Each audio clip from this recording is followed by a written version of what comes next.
Olá, dando continuidade ao nosso módulo, agora eu espero que vocês já tenham dado uma lida no material após assistir o primeiro vídeo. E aqui a gente vai discutir um pouco agora sobre métodos e processos metodológicos de uma forma mais prática e entender como a gente pode pegar todo aquele conceito que a gente viu na aula anterior, né? Ter uma pergunta, ter uma hipótese e aqui agora com uma pesquisa real que nesse caso eu trouxe o meu projeto de doutorado, a gente trazer técnicas que vão ser usadas para fazer experimentos e tentar responder aquela pergunta e tentar validar ou não a nossa hipótese. Então, o título do meu projeto de doutorado é Caracterização molecular de bacteriófagos contra Pseudomonas aeruginosa e de determinantes de interação fago-bactéria. Eu sou bolsista CAPES desde 2020, orientado pela professora Aline Maria da Silva e tenho colaboração com a doutora Laila Farage Martins. O objetivo principal do meu doutorado é estabelecer um conjunto de fagos líticos bem caracterizados contra as cepas clínicas de Pseudomonas aeruginosa, multidrogas existentes, visando potencial aplicação em fagoterapia. O problema que eu tento atacar é o mesmo, que a gente já viu na aula anterior do nosso grupo de pesquisa, que é o problema de resistência bacteriana. Tento responder a essa pergunta, que é a mesma, mas olhando especificamente para um grupo, ESCAPE, que é a Pseudomonas aeruginosa, e tenho como hipótese geral também a mesma, e tentando validar essa hipótese com esse grupo de Pseudomonas aeruginosa. Então, o primeiro passo no trabalho é o isolamento de um fago lítico contra uma bactéria multidroga resistente. Então, há duas formas de a gente isolar fagos da natureza, que podem vir de amostras sólidas quanto de amostras líquidas. Então, aqui é um trabalho que foi desenvolvido pelo nosso grupo de pesquisa, a partir de compostagem, onde a gente pegou a amostra de compostagem, né, de solo, a gente inicialmente separa as partículas virais para fazer o enriquecimento, onde a gente vai colocar a nossa bactéria-alvo, que nesse caso foi a Pseudomonas aeruginosa PA14, que é uma cepa clínica modelo, junto com a nossa suspensão, que a gente acredita ter fagos contra essa cepa modelo, a gente deixa por um tempo incubando, né? Esse é o enriquecimento crescendo junto, e logo em seguida a gente vai para a técnica que a gente chama do top-AGA, que é a gente pegar essa mistura de fagos e bactérias e colocar ela numa placa com nutriente, uma placa de Petri, formar um tapete bacteriano, incubar e depois de 18 horas ou overnight a gente observar a presença de placas de lise. E essas placas de lise, elas são a primeira evidência que a gente tem que teve lise bacteriana, ou seja, teve morte da bactéria. E a forma que a gente enxerga isso é igual os descobridores da fagoterapia. É a partir desse halo que se forma que a gente chama de placa de lise. Você tem um tapete bacteriano que ele cresce aqui, e onde você teve morte bacteriana, você tem umas bolinhas transparentes que dão evidência da atividade viral. Então aqui eu trouxe um exemplo para vocês dos fagos que foram isolados dessa amostra sólida contra a Pseudomonas aeruginosa PA14, uma imagem aqui de microscopia de eletrônica de transmissão, e aqui a gente já consegue ter parâmetros para discutir de que tipo é esse fago. Como a gente pode ver, o fago que eu dei o nome de ZC01, ele tem um morfotipo cifovírus, né? A gente viu tudo isso na aula anterior, na aula conceitual, o que são cifovírus, o que são caudovirales, os diferentes tipos de fagos. Enquanto o fago ZC03 ele é um fago podovírus, né, com uma cauda curta e não contrátil. Uma outra forma também de a gente isolar novos fagos é através de fontes líquidas. Nesse caso aqui, são fontes que eu coletei daqui de locais da USP, né, o CP-USP, que é o Complexo Poliesportivo, o Portão 1, que é o portão principal de entrada da USP, onde passam esses esgotos. Então, eu coletei essas amostras líquidas, levei para o laboratório, fiz toda uma preparação de amostra, incubei junto com a bactéria-alvo que eu queria, fiz o processo de enriquecimento, que é colocar a bactéria-alvo para crescer junto com as suspensões de fagos que eu acredito infectarem aquela bactéria, uma incubação por 48 horas a 37 graus Celsius, e depois disso eu fiz o plaqueamento top-água, igual para amostras sólidas. E o que a gente observa é isso aqui, que eu trouxe essa imagem real de um experimento que a gente fez, onde a gente tem o tapete bacteriano aqui, onde vocês podem ver, isso é o tapete bacteriano, e onde tem essas bolinhas transparentes, é o que a gente fala da placa de Lise. É a evidência de que teve morte aqui celular, porque onde tem essas plaquinhas de Lise, elas são transparentes, a gente não tem crescimento bacteriano e a evidência é de que teve atividade lítica.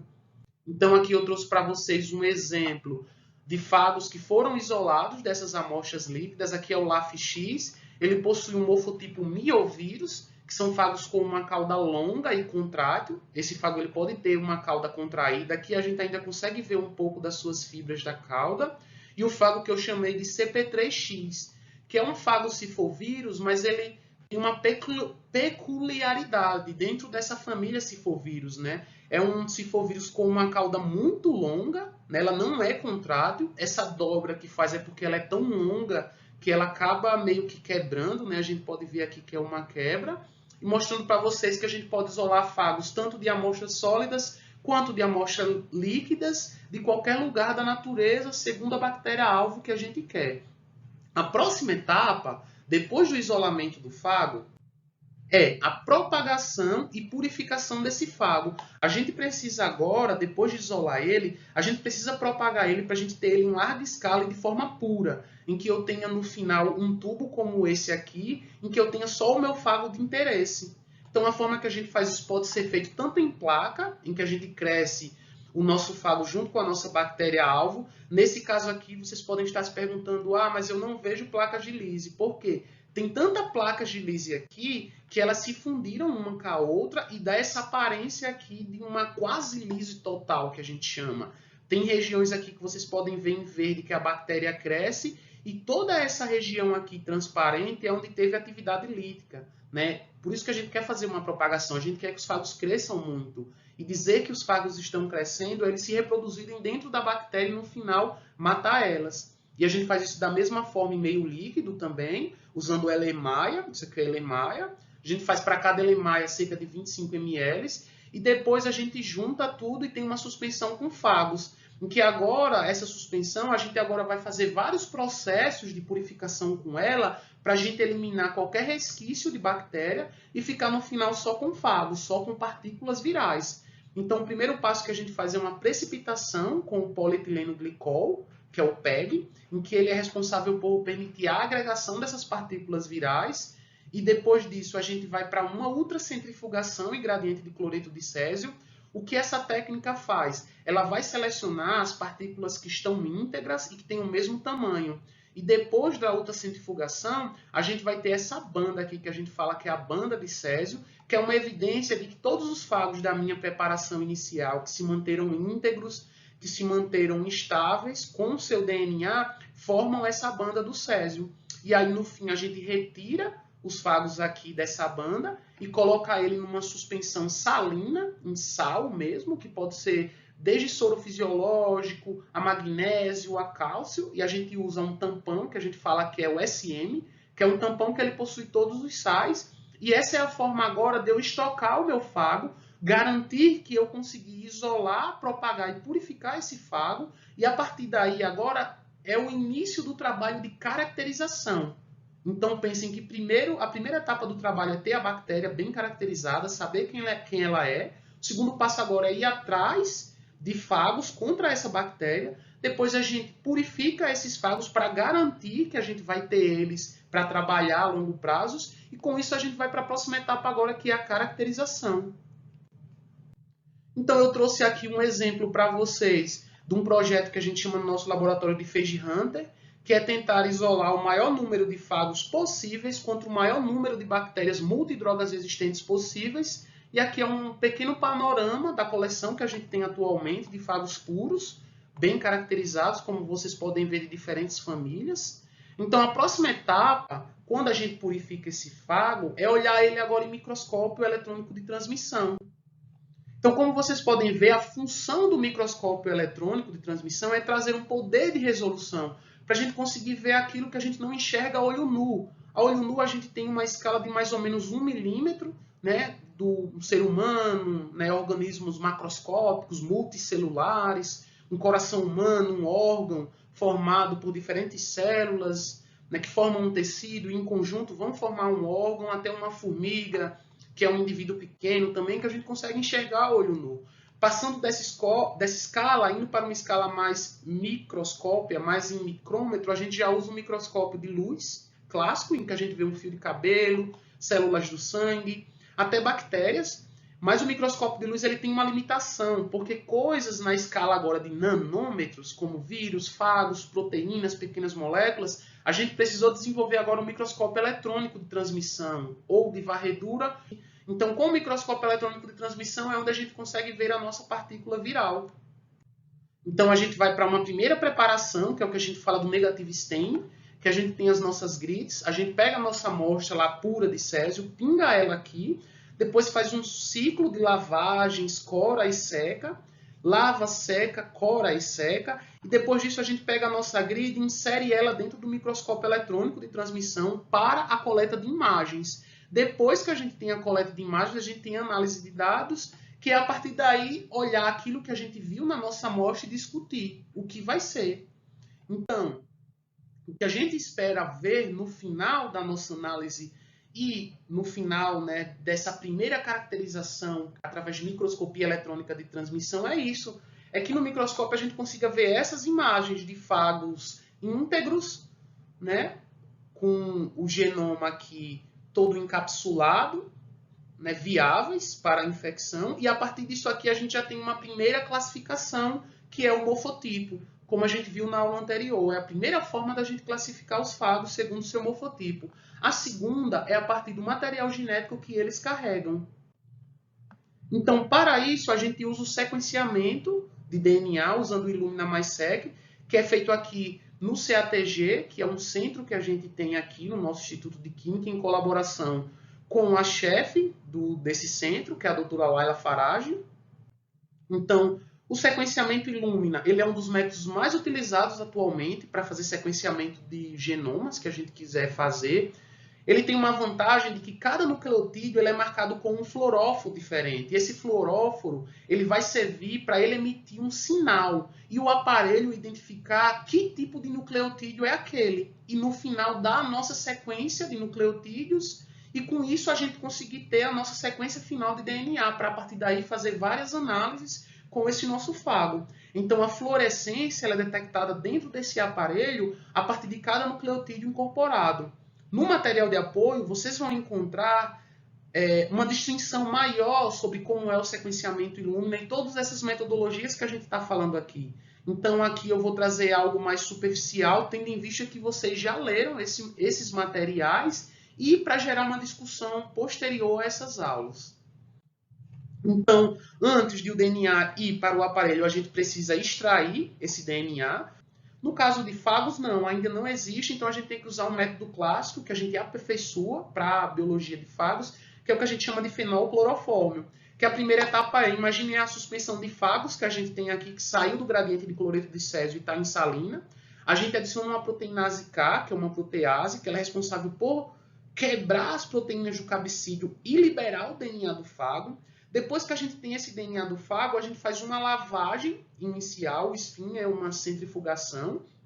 A gente lava para que a gente nesse filtro aqui consiga ter só o nosso DNA e tudo que ficou aqui de proteína, de resquícios, de outras coisas passem aqui, para depois a gente eluir o nosso DNA agora, dar um outro spin e que o nosso DNA vá junto com esse tampão. A gente agora pega esse DNA e coloca ele para fazer uma separação de fase com fenolclorofórmio. E no final a gente conseguir ter uma diferença de fases em que a gente vai ter aqui embaixo o nosso fenol, né, que ele se precipita. Aqui essa primeira faixa vai ser a faixa de proteínas que sobraram ao longo da nossa preparação.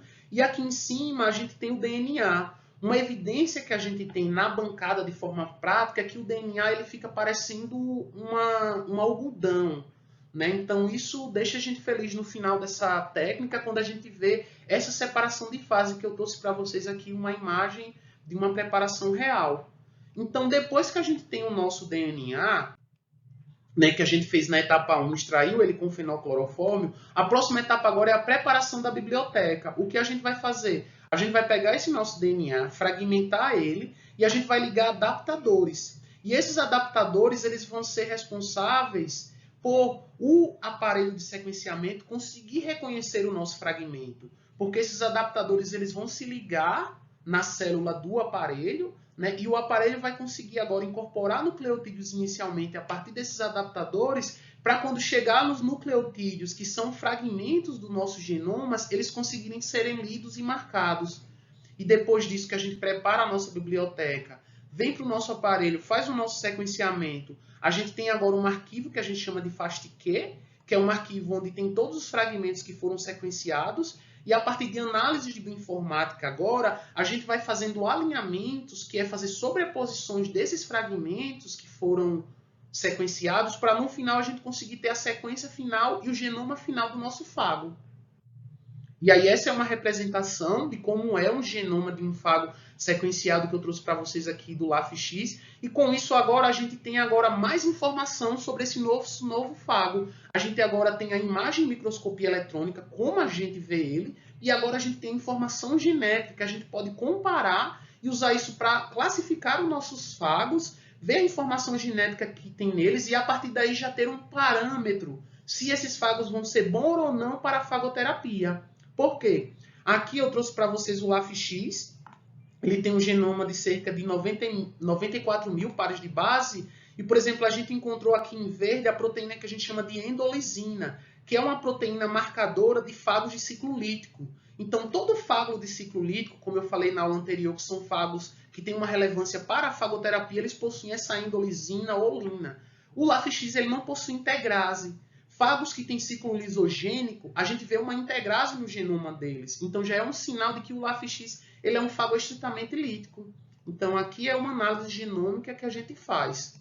Uma outra etapa que a gente faz depois que a gente tem a informação genética com a microscopia eletrônica é a proteômica, em que agora a gente vai ver a informação das proteínas que formam o nosso fago, principalmente as proteínas estruturais que estão no capsídeo. Então, a gente vai fazer uma digestão dessas proteínas agora, usando a mesma suspensão de cloreto de césio, né, o processamento de amostra, e depois a gente leva para um aparelho que a gente chama de espectrometria de massa, ou uma HPLC. O que o aparelho faz, de forma bem simples, é detectar os aminoácidos que tem em cada um desses peptídeos, e depois, através de análise bioinformática, ele monta esses peptídeos e diz as proteínas que estavam presentes ali naquela amostra inicial. E a gente usa essa informação junto com a informação dos genes que a gente tem para fazer agora uma caracterização molecular mais profunda do nosso fago.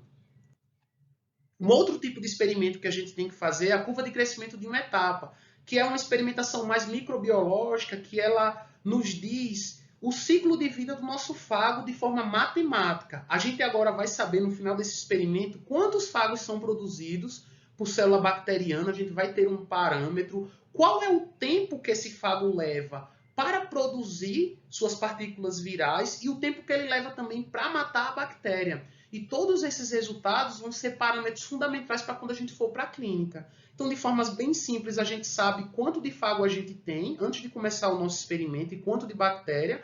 A gente coloca eles para crescerem juntos e ao longo do tempo a gente vai mensurando a quantidade de fagos que vai sendo produzida através desse valor de PFU, que são unidades formadoras de placa por ml. Depois a gente plota isso num gráfico e a gente consegue identificar o que a gente chama do período de latência, que é o tempo que o fago leva para dissolver, montar suas partículas, e aí tem o burst, que é o tempo que ele leva para ter a lise e a morte celular, e a gente chama de burst size, que aí com esse gráfico a gente consegue calcular o tamanho, quantas partículas de fagos foram produzidas em cada ciclo. Então, esse é um experimento essencial também na biologia e caracterização de fagos. Um outro tipo de experimento que a gente faz com o novo fago, que a gente viu que tem um potencial de aplicação para a fagoterapia, é o que a gente chama da eficiência de plaqueamento, que começa com o experimento de abrangência de hospedeiro, em que a gente vai inicialmente ter um tapete bacteriano, a gente vai pegar a nossa suspensão de fagos e vai pingar, de forma bem simples, no que a gente chama do drop test. Vai pingar pingos nesse tapete bacteriano de forma clássica, assim como os descobridores da fagoterapia faziam. E se a gente vê, depois da incubação no outro dia, lise, isso significa que teve atividade de fago. Então, esse é um primeiro sinal para a gente ver do nosso conjunto de bactérias, aquelas que são sensíveis ou não ao nosso fago. Depois, a gente pega aquelas bactérias que são sensíveis e a gente vem para o experimento de eficiência de plaqueamento, em que a gente agora vai ter um número matemático. A gente vai querer saber agora o quão o nosso fago é eficiente na infecção daquela bactéria, comparando com a nossa bactéria modelo. E a bactéria modelo vai ser aquela bactéria que a gente usou na etapa de isolamento desse fago. Lá, como eu falei anteriormente, na etapa de enriquecimento.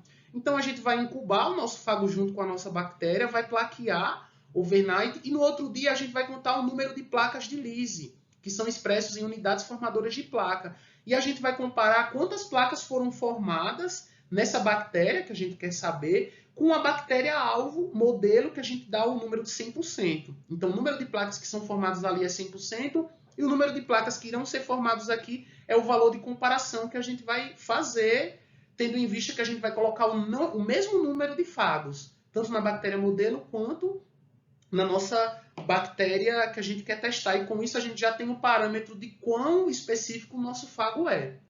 Um outro tipo de experimento que a gente faz é a estabilidade em diferentes condições. Nesse caso eu trouxe temperatura e pH, que a gente pega a nossa suspensão de fagos, incuba ela na determinada temperatura pelo tempo que a gente quer, assim como a gente incuba no tampão que a gente quer em diferentes pHs, né, coloca por 1 hora, depois a gente faz alíquotas a cada 15 minutos. Alíquotas é tirar uma pequena parte, né, do todo e diluir, né, tanto para a temperatura quanto para o pH. Depois a gente plaqueia em diferentes concentrações.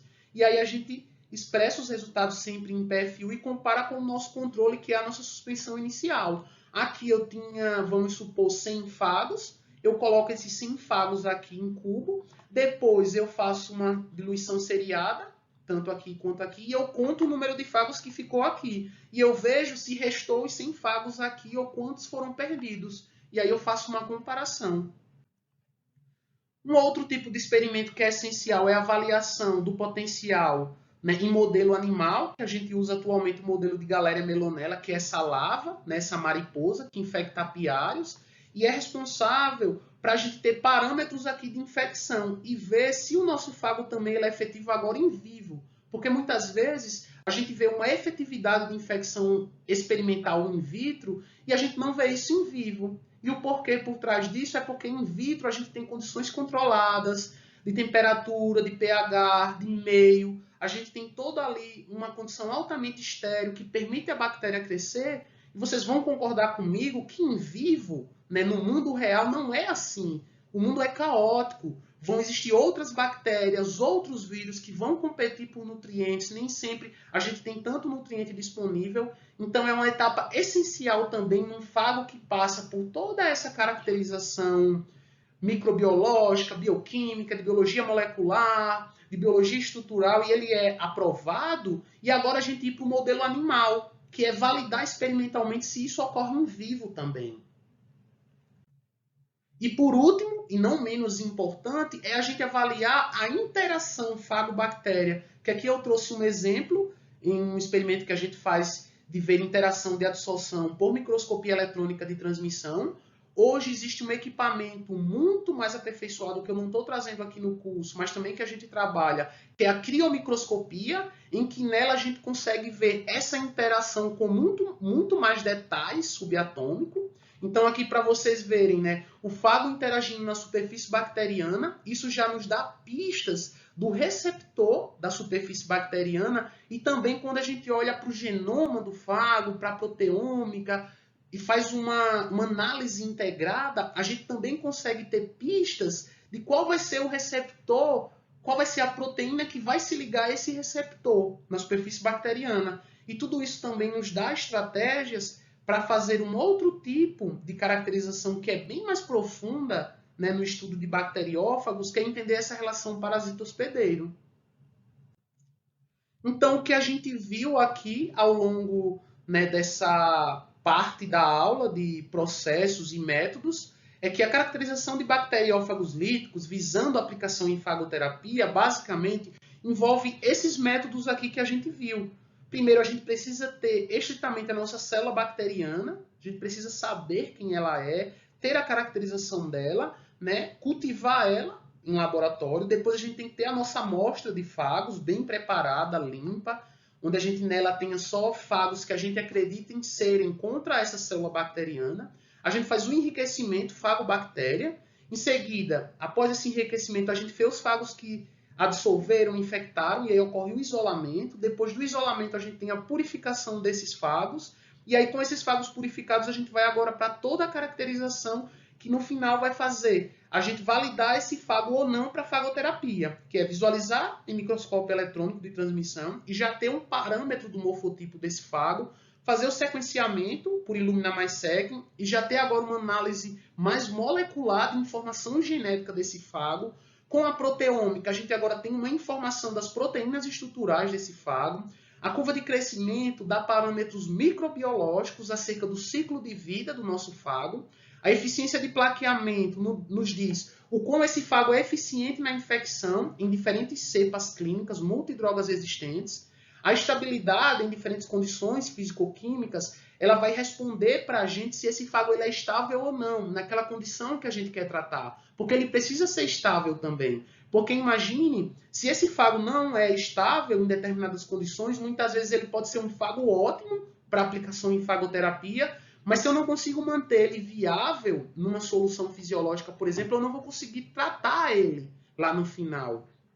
A avaliação em modelo animal, que é importantíssimo, antes da gente ir para um possível tratamento, a gente precisa ter validações em modelo animais, que eu trouxe aqui para vocês só o de Galéria melonella, mas tem também modelos murinos e outros modelos mamíferos mais complexos. E por último, a interação fago-bactéria, que vai permitir a gente saber qual é o receptor de superfície bacteriano que aquele fago se liga, né? Isso tem uma relevância clínica também, e qual é a proteína, ou se existe alguma enzima ou alguma proteína de atividade catalítica de interesse biológico, biotecnológico que interage com esse receptor.